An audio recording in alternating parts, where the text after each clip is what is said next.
So this is my SYC01 assessment. I'm going to be going through a subjective assessment with Stephen. We have missed off the personal details off the top of the form just to protect client confidentiality. So we're going to go straight into the health form and the body chart. So Stephen, do you have high blood pressure? No. Osteoporosis? No. Cancer or any previous cancers? No. Joint replacements? No. Fitted pins or plates? No. Unexplained weight loss? No. Okay, perfect.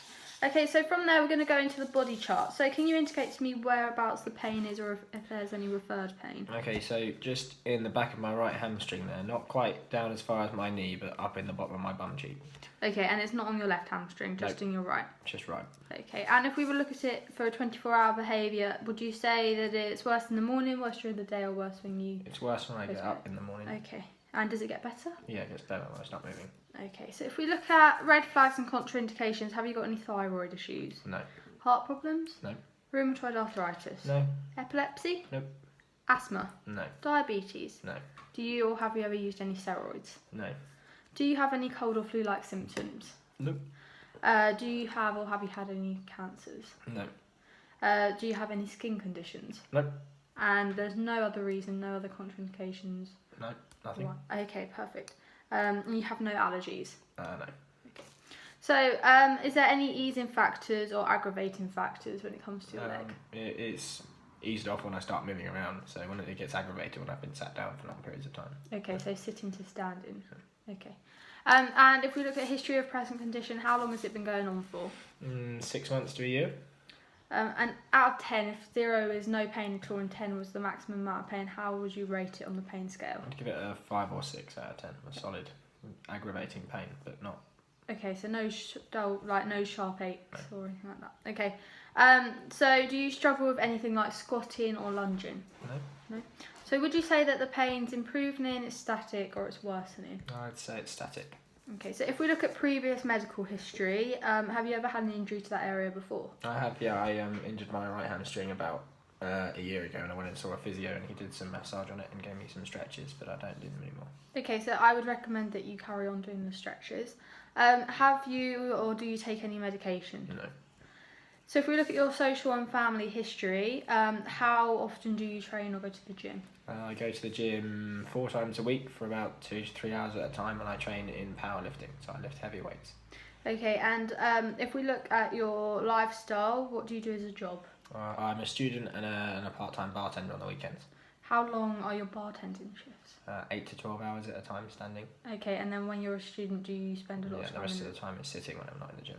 Okay, so if we look at the subjective assessment, we will confirm it when we go on to the objective assessment, but I would say that we need to perform a soft tissue massage in your hamstring and look at doing some stretching and perhaps some trigger point release based on if there's any significant points of pain. Okay. Is that okay? Yep. Is it okay for me to go ahead and treat? That's fine. So we're going to go ahead and do the objective assessment. We're going to look at observation, palpation and range of motion. If I look at the muscle mass between his hamstrings, I can see that there is increased muscle mass in the right hamstring on his bicep femoris. Going down the legs, his popliteal lines are level. There is the same muscle mass in the calves. And looking at his feet, I can see that his right foot is slightly overpronated out to the side. If I look at him from the side, his pelvis looks to be posteriorly tilted back and he has a slight sway back. And if we look from the front, if we look from the front, his quadriceps have the same muscle mass, but again he's got overpronation of that right foot. Okay, so we're going to go forwards with palpation. I'm going to ask Stephen to safely get onto the bed.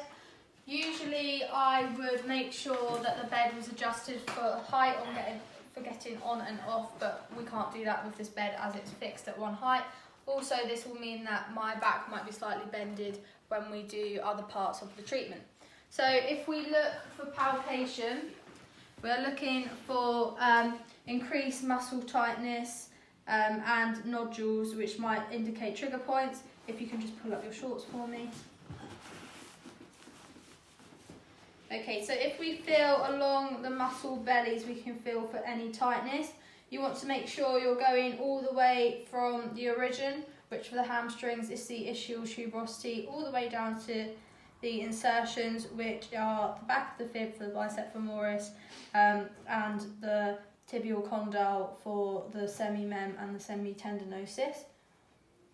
Okay, so we're just feeling along, seeing if there's any increased muscle tightness. And I can feel that there is on the bicep femoris on his right leg. And there are some nodules that are palpable on the semitendinosus. However, the semi-mem is not so tight. Okay, so we're going to move on to range of motion. To check this, I'm going to use a straight leg raise. We are going to only do this on the right leg. Usually I would do it on both, but for the purposes of the assessment and because Stephen said there was increased tightness in the right leg, we're just going to measure the range of motion in the right leg. So Stephen, you can turn onto your back for me. I'm just going to come round to the other side of the bed. I'm going to put a towel over your left leg so that it stays nice and warm.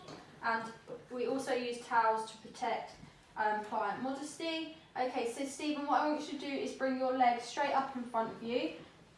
Try not to bend your knee, but don't knock it out as well. So you want a slight bend in the knee, okay? So it's okay for me to place my hand on you? Yep. Okay, good. So your leg here looks to be at around 70 degrees. If we bring it back down, I'm going to try again with overpressure, so a passive stretch. I'm going to bring it up and then push against it to see how far we can get it. So if you bring your leg up, that's it, and then I'm going to push against, keep your hip flat, and eyeballing measurements, that looks to be around 80 degrees. Okay, so I'm going to use range of motion as an outcome measure for the before and after effects of the treatment. Okay, so based on the subjective and objective assessment and the tightness that you displayed in your hamstrings and the tightness that you've been feeling in your hamstrings, we're going to go forwards and complete a soft tissue massage followed by some trigger point release and some stretching. Is that okay? Yep. I've also made sure before carrying out the treatment that I've washed my hands, removed all jewellery, and my hair is tied back. So we're going to start with a technique called effleurage. Before I go ahead, Stephen, are you allergic to anything? No. No? Okay, so I'm going to use massage oil today. It will feel a little bit cold on touch. Is it okay if I go ahead with treatment? Yes. Okay, so the first method we would use to heat up the muscles is called effleurage. So there are 3 different types of effleurage. So you can use an alternate stroke, which I would use to start my treatment, just to introduce touch. So you want to go in the direction of the heart to help aid a venous return. Effleurage also helps to improve circulation and to aid the lymphatic system in transporting fluids around the body. So we're going to use next a reinforced technique, so that's both hands, and that's used to get in a little bit deeper. And when in the effleurage at the start of the treatment, we can get in a little bit deeper to identify any points of pain that the client might not realise that they have. To see if there is any unidentifiable lumps that the client doesn't know about, which could be a contraindication. Okay, so once we've done that, at the end of the massage, you might want to use a nerve stroking technique. So that's just where you use your fingertips to stimulate the nerves and to also increase proprioception into the area. And it's just a nice way to finish off your massage. Okay, so we're going to do effleurage until we create erythema. So erythema is where there is increased blood flow to the area, and we'll start to see that the muscles go red. This is because of vasodilation, so that's where blood vessels dilate to allow increased blood flow, and it also helps to aid a healing response. So once you've done your effleurage, you want to go into petrissage. So there are 3 different types of petrissage again. So the first one you're going to use is a kneading technique, and petrissage uses primarily fingers and thumbs. So once you've done kneading, we then want to go into a ringing technique. So it's like a figure of S, and you wring it out like a towel. So that's again using finger and thumbs. And then we also want to use a lifting technique. So that's where we grab the muscle belly and we pull it up away from the bone. So it's really important that you use petrissage to get deeper into the muscle tissues. If your patient allows you to, sometimes it might be too painful. We also might be able to identify trigger point nodules.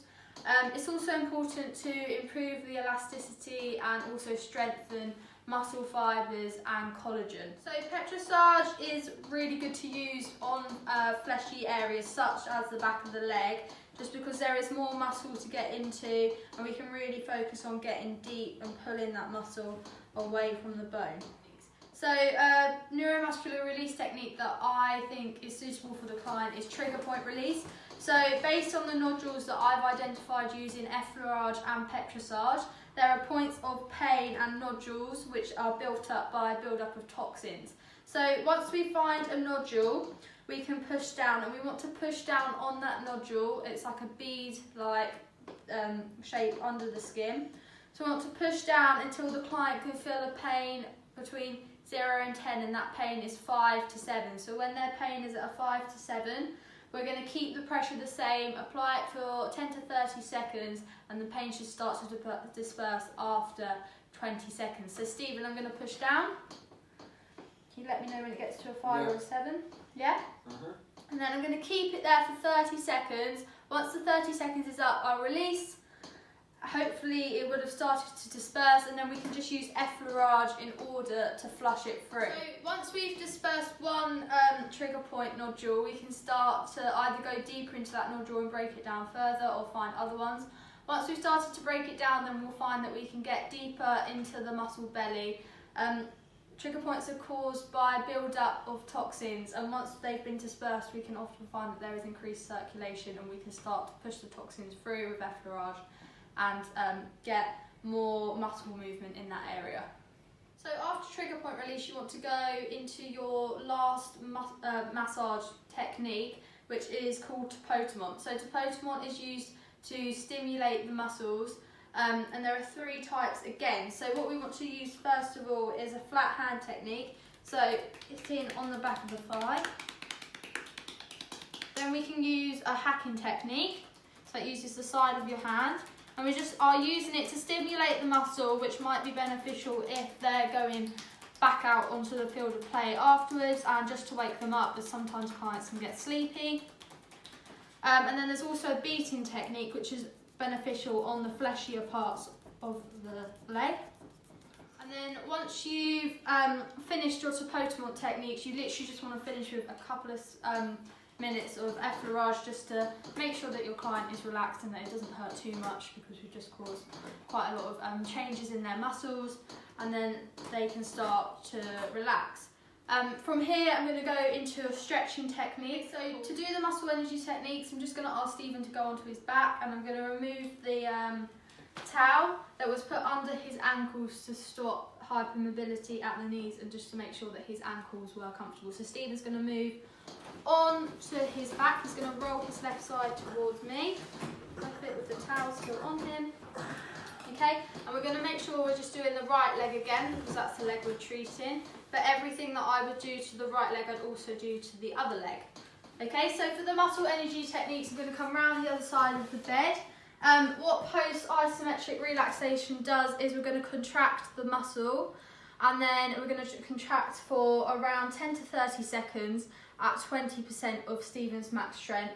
And once the contraction has finished, he's going to take a deep breath in, relax, and during the relaxation period where he breathes out, we'll be able to take the muscle further past the point of bind. So I'm going to sit on the table, and Stephen is going to bring his leg up. Okay, and Stephen is going to push against me for 20 seconds, for 30 seconds for 20% of his max strength. So we would repeat this for around 4 to 6 repetitions if we want to see a significant increase in his range of motion. Okay, so Stephen, if you can push against me. Okay, and we would carry that on for 30 seconds, and then Stephen would breathe in, and then once he's relaxed, we would then take that muscle back even further to a point of discomfort, but not too much. Then I'd move up on the bed and repeat the action for 4 to 6 repetitions. So we've gone ahead and repeated the muscle energy technique post-isometric relaxation for 6 repetitions, and that has allowed us to increase the range of motion. METs allow us to increase joint mobilisation, reduce muscle tension. They do this by the muscle spindles and Golgi tendon organs working together to decrease the tension in the muscles. So once we've done that, we can retest range of motion in the right leg. So I'm going to put your leg down, Stephen. And so now that the treatment overall is finished, we're going to measure the outcome measure again. So the outcome measure was range of motion. So we're just going to go into a straight leg raise again. If we just move the towel. Okay, so we're going to bring the leg up actively. So I'm going to see how far it has improved actively. So the client actively can now get the legs to around 80 degrees, whereas before it was at 70. And we try again passively with overpressure. So Stephen's going to bring his leg up. If he keeps it there, and I'm going to push it back even further, and you're going to keep your hip down, then we can get the leg to around 90 degrees. Okay, so that shows that there is a 10% increase in both this active and passive range of motion. So now that we've completed the treatment, I'm going to provide Stephen with aftercare advice. So I would advise you to do more stretching, especially the stretches that your physio mentioned that you should do before. So keep doing those. Try to do some foam rolling. So if we do another session, we'll go through some foam rolling techniques that you can use, or you can also look them up on YouTube. Have you got any questions from the treatment? No.